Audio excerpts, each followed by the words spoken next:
Welcome sa Durs TV. Kung interesado ka sa ganitong news, huwag kalimutang isubscribe ang ating YouTube channel. Maraming salamat! Welcome po ulit sa ating panibagong update tungkol sa King Pao. Ihahatid ko po sa inyo ang pinakabago at pinaka-latest na mga kaganapan tungkol sa kanila.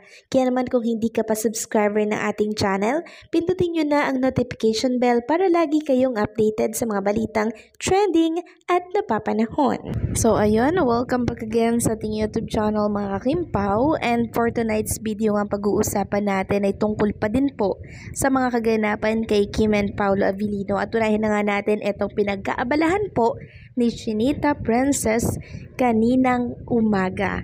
So yung photoshoot pala niya ay for endorsement shoot. So ano na naman kaya itong endorsement na to? Panibago na naman kaya? Or yung dati pa din? So talagang inuulan po si Chinita Princess ng blessings, no?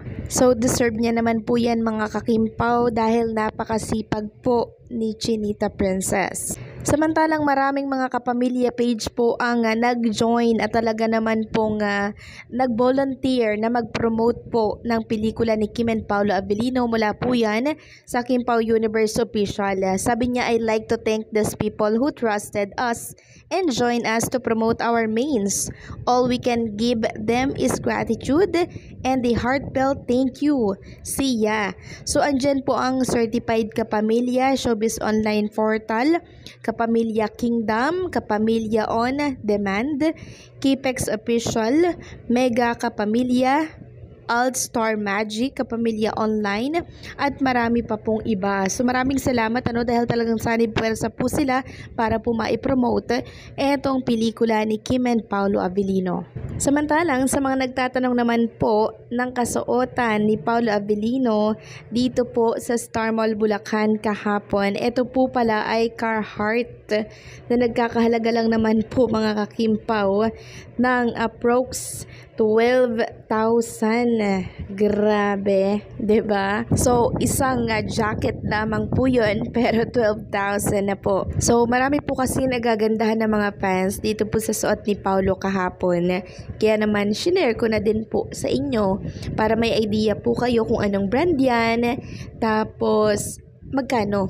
Samantalang talakayin naman natin etong tungkol po sa naging post ni Paolo Avellino na page kanina po yan. So chinek ko naman sa kanyang Facebook page, wala naman. Siguro dinilit din po nitong si Paolo Avellino or yung admin po ni Paolo Avellino dyan sa Facebook. Sabi po dito yung mga photographers sa Ayala, kung magpo-post kayo ng picture namin, wag sanang lagyan ng logo ng sponsors nyo. Wala namang problema sa pag-post ng logo or watermark nyo as photographers, wag lang logo ng mga brands na sponsor nyo. So merong page na nag-post nito dito po sa Facebook, pero nang chinek ko naman po dito sa mismong page ni Paolo Avellino, wala naman. So di ko masabi kung dinilit ba or what etong post na to, kasi wala na po dun sa post ng Paolo Avellino na page. Sino po nakakita nito mga kakimpaw kanina? Totoo bang nag-post si Paolo Avellino nito? Kasi nakita ko tong screenshot na to sa Showbiz Chikadora Network. So kung totoo man nga po itong post na to mga kakimpaw, ibig sabihin na galit or nainis si Paolo Avellino sa mga nagpipicture sa kanila tapos dinidikitan po ng mga sponsors nila. So hindi naman po kayo pinagbabawalan mag-post ng picture ni Paolo or ng ibang artistang kasama niya dito, pero wag lamang daw pong lalagyan ng brand ng sponsor ng iba, kasi hindi naman yan ini-endorso nga naman ni Paolo Avellino. So sa picture na to mga kakimpaw, kasama niya po si Alden Richards. Magkamukha na po sila, no? Alden at Paolo Avellino, magkamukha na. Parang magkapatid nga po sila Samantalang, pag-usapan naman natin ang tungkol dito sa kaganapan po sa ASAP kanina. So, di ba pinakilig na naman po ni Kim and Paolo Avellino ang mga televiewers? Di ba? Napanood nyo naman po siguro yung naging galawan na naman ni Kim and Paolo Avellino doon na parang may sarili na naman silang mundo. Di ba? Talagang Inangkla po ni Chinita Princess si Paolo Abilino sa leeg. Parang sila lang dalawa, no? Parang walang nanonood sa kanila. Grabe.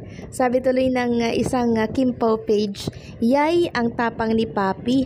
Inangkinan niya talaga si Kimi. Higpitan mo, Papi, iyong iyo na ang Diyosawa mo. So, grabe talaga silang magpakilig, mga kakimpaw, no?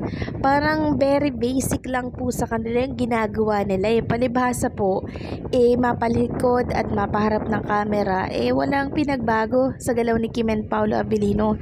Talagang napaka-sweet nila, kaya hindi po mahirap magpakilig sina Kim and Paolo. Parang sanay na po sila. Paano ba naman kasi kanina, mga kakimpaw? Grabe silang maglambingan sa stage po ng ASAP. Talagang naglapit yung kanilang mga katawan. Tapos nagtitigan sila. Tapos nakahawak pa yung kamay ni Kim sa leeg ni Paolo. Tapos yung kamay ni Paolo nakahawak naman sa bewang ni Kim. Diba? Sino hindi kikiligin yan? Sabi nga ng mga Kimpaw fans, akala ko ba tapos na yung sa Araneta sa Philippine Arena. Meron pa pala. Grabe, 'di ba? Meron pa pala sa ASAP. So to the highest level na naman ang kilig ng mga Kimpaw fans. Narito nga yung komento nila, oh. Wala na, endgame na ito. Sabi pa ng isa, hindi pa ako nakapag-move on kahapon, eto na naman kayo. Nagpakilig na naman. Sabi pa ng isa, sige Paolo Abilino, higpitan mo na. Huwag pakawalan. Komento pa ng isa, parang sinasabi ni Papi na akin ka lang, wala nga akin sa'yo na iba. Kainggit naman sana all. Eto pa yung isa, sabi niya, hindi pa tayo nakaahon sa kilig kahapon, may ASAP na ngayon. Sige Kimpaw, tuloy nyo lang yan. At eto pa, sabi ng isa, hindi na umalmakim ayos yan. Ipakita sa mundo na kayo na kahit wag nang umamin. Love it. Bagay talaga kayo. So, ilan lamang po yan, mga kakimpaw, sa talaga namang mga komento ng mga Kimpaw fans na nanood po ng ASAP kanina. Talaga naman pong to the highest level na naman ang kilig ng mga Kimpaw fans dahil dito sa ASAP. So, baka naman bukas meron ulit, diba? Araw-arawin nyo na, Kim and Paolo Abilino. Talagang hindi na kami makakaahon nito sa pagkakilig dahil sa araw-araw ninyong pagpapakilig sa amin. Talaga namang sinunod-sunod nyo na. So, lunod na kami sa mga nakikita at napapanood namin mula kay Kim and Paolo Abilino. So, grabe, no, mga kakimpaw. Iba talagang magpakilig si Kim and Paolo. Talagang ang lakas po ng chemistry nila. Kaya asahan na po natin na sa susunod na mga buwan, may panibago na naman po silang project na siyang aabangan na naman po natin. Kaya naman wag po kayong bumitaw sa pagsuporta kay Kim and Paolo Abilino kasi pag andyan kayo, syempre, ang Kimpaw, hindi po yan mawawasak. Magpapatuloy po yan para magpasaya, magpakilig sa ating lahat. Kaya ang suporta natin ay napakahalaga po kay Kim and Paolo. So, paano? Hanggang dito na lamang ang update natin at maraming salamat po sa patuloy na pagsuporta and don't forget to like, share, comment, and subscribe.